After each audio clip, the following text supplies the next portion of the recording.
Now, here is a classic piece of cast iron work which could have been found on absolutely any sailing ship to be found before 1950.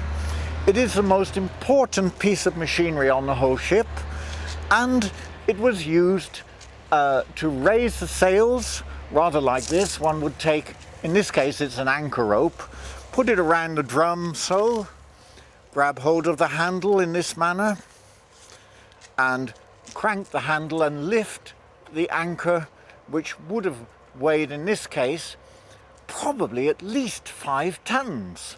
Here's a rather lightweight anchor to give you an idea of what I'm talking about, but an anchor on a sailing ship, in order to hold it, there's an example over there of an anchor, it could weigh probably 20 tons, one single anchor, and would be as large as this building. And you can imagine the jolly jack tars sweating away in the tropical heat using a winch similar to this, which, by the way, replaced the windlass, where the sailors would actually have to go round in a circle. That was an earlier version of the winch. And they'd walk around probably several miles, pushing this windlass and sweating and singing their jolly old sailor songs, yo ho ho and a bottle of rum and I love my mother and I miss you. And they tattoo all of those sayings and all of the people they miss, their sweethearts, their mothers, on their very arms. And you'd think that the poor old sailors would have a bit more imagination than to tattoo mother and an anchor on their arm. I would have thought of something slightly more creative, like kiss me quick or fuck you all tomorrow, probably.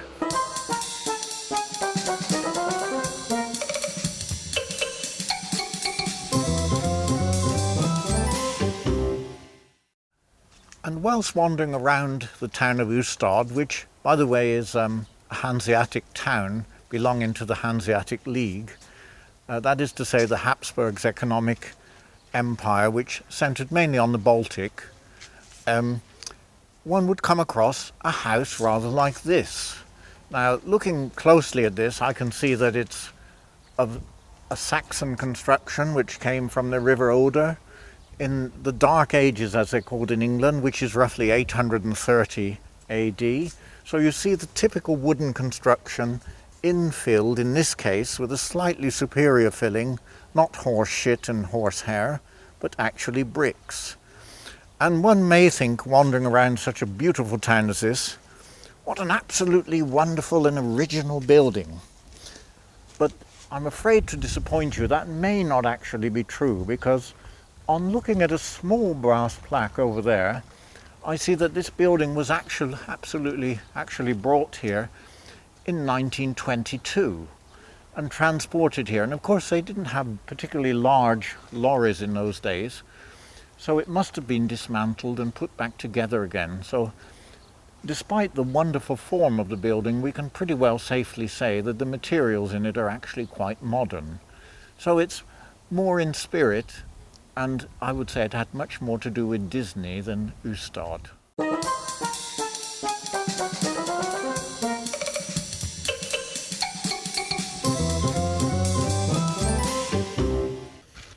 Now this isn't your little Volvo estate car. Here we're talking big boys' toys. Just look at that gigantic tyre there. It must be at least 1.5 meters in diameter, and in the construction we've got at least a 300 horsepower diesel engine, and it's articulated in the middle. No steering here. The whole damn vehicle does shimmy, and the rear end is hinged on the front so that you don't have any trouble steering. And here is the large 6-cylinder diesel motor turbocharged inside here, and we are talking big boys' toys here, not your little car engine. This baby can go all day and pull a load of at least 30 tons.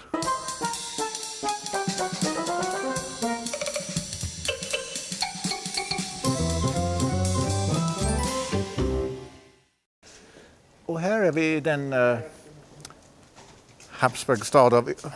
My God, vad är det här för något? Ja, det är en väska som någon har tappat. Jag vet inte om jag vågar plocka upp den. Undrar om det är någon som har tappat den. Det är 50 000 kronor i den. Jag tror jag ska fråga de här barnen om det är deras väskor. Såg ni någon som tappade den här väskan? Det är faktiskt rätt så mycket pengar i den. Nej, tyvärr. Till exempel 50 000 kronor. Ja, såg ni någon gammal tant som tappade den? Nej, men det gick någon förbi, men jag vet inte vad det var hon. Såg de rika ut eller var det fattiga människor? Det var nog inte så fattiga. Ja. Men de gick här med någon check. Gjorde de det? Undrar om jag borde ta den till polisstationen då och tala om det. Jag menar, det är lite frälsande. Jag har inte mycket pengar själv. Tror ni att kunde jag behålla några kronor i alla fall? Nej, jag tror inte det. Jag tror du ska gå till polisen med det. Och jag typ, ja, det är väl kanske bättre. Tänk om det är kanske någon gammal tant som... Ja, precis. Det är hela hennes livs besparingar i den. Ja, hon kanske har varit ute och skulle köpa någonting till sitt barnbarn. Alltså. Ja, jag vet inte om jag litar på mig själv och göra det här. Tror ni att ni skulle kunna göra det och ta det till polisstationen? Och, ni ser så ärliga ut och här får ni 50 kronor var också, att ni är så ärliga från mig också. Hej då!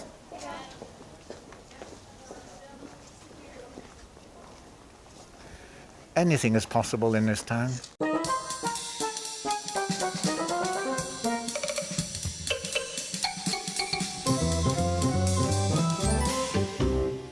Well, if you come a little nearer and look at this device, which looks a little bit like a Dalek, it's not actually a creature from another planet. It's an old compass from a sailing ship, and it combines the most traditional construction and still with one of the most mysterious forces which we know about, i.e. gravity and magnetism. Now this is where I get to talk about big balls. I'm sure that will make you very excited, some of you. So you see these two round things here, which are two large iron balls. One red, one black over there. And they're not there simply for decoration. In here is the compass, which is an iron needle affected by the Earth's magnetic current or force of the Earth. Think of the Earth as a large magnet. And one of the ways to navigate a sailing ship is to use magnetic compass. It's not done anymore. Now we use gyroscopes, which are far more reliable. So the Earth has a magnetic field which is constantly changing, and one has to adjust for that. And this needle will point in a direction which is roughly appropriate to geographic north. That's not to say that magnetic north is the same. Unfortunately, if one comes near to the compass with any magnetic device or large piece of metal, the needle will start to rotate. Hence the two large iron balls which stabilize the force. And if you'd care to come around here, I'll lift this small flap, and we can actually see the actual compass inside the device. We're talking here pre-plastic, so brass and wood was the plastic of all dates before 1950, shall we say. And it's all been very, very carefully soldered together and made by an instrument maker and a compass maker. And I'm sure there are many sailors who've spent many hard working hours polishing this until it looked like the Queen of England's crown, solid gold.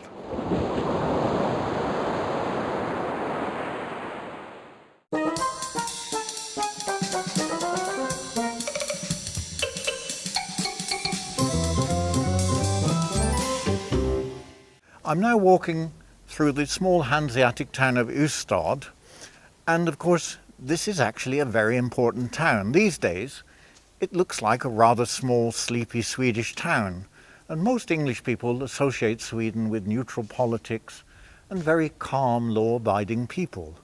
But in the 1700s they were the monsters of Europe, and at the end of the 30 Years' War Charles XII had a great victory over the Saxon tribes.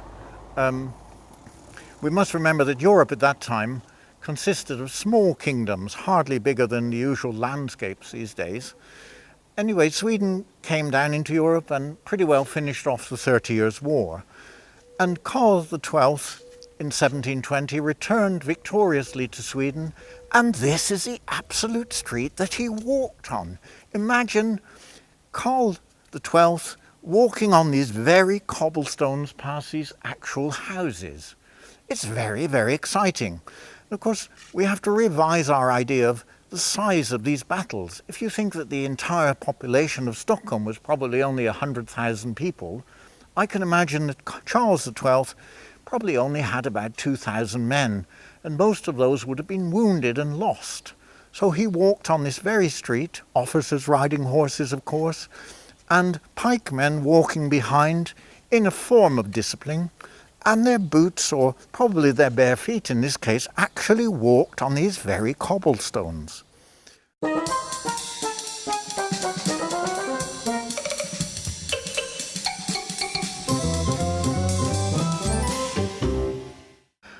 Now, this construction here isn't the Coney Island ferry, even though it is bright red. It's actually the life-saving boat for Ystad harbour, and a very logical construction it is, made of welded steel plates in a catamaran construction, very seaworthy and able to run aground at any time without danger, and it is the result of a very logical diagnosis of modern needs in shipping. So the old sailing boats, for instance, were rounded with large sails above which were driven by wind. This is actually rather like a lorry on the water, made of robust steel with a cover, very safe, and you see that the water runs through the hull and is lubricated by air picked up by the wash of the boat. Now over here,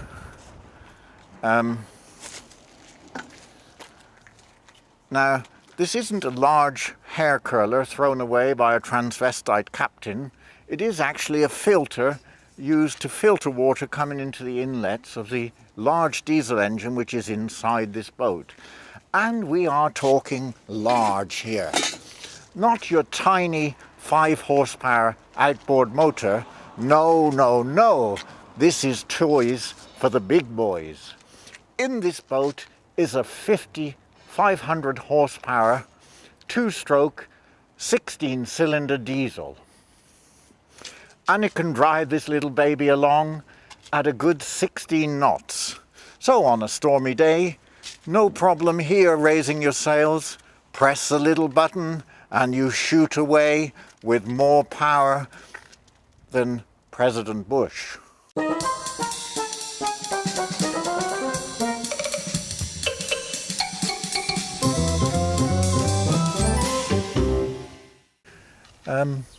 I'm actually in the monastery garden in the small southern town of Ystad. It is the most southerly point in Sweden, and behind me are the remains of a Middle Ages monastery with the monastery church, and what we're standing in is actually a formal herb garden which was probably started by the monks in probably 1150, around about that time. And the herb garden was a very important part of the monastery's activities, because if you came to the monastery at that time, probably your family would present you at the gate of the monastery. You would be treated partially with these herbal treatments. That's not to say that there wasn't a certain religious content to the treatment, because of course all illnesses, according to the values of those days, was a result of sin. And the monks would mix these herbs probably with honey as a preservative, or possibly salt water, in order to leach out the chemical constituents, of which they were very well aware, by the way, just like in modern medicine. And probably their effectivity wasn't so different from today. That is to say, some people died, Some people got better, but most people stayed more or less the same.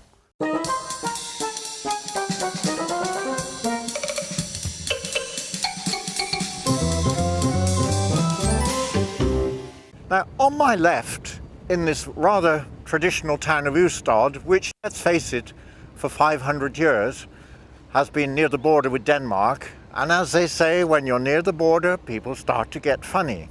So on my left is the latest cat arriving from Denmark, and all very nice and exciting, but there is a problem which is being felt here by the local population.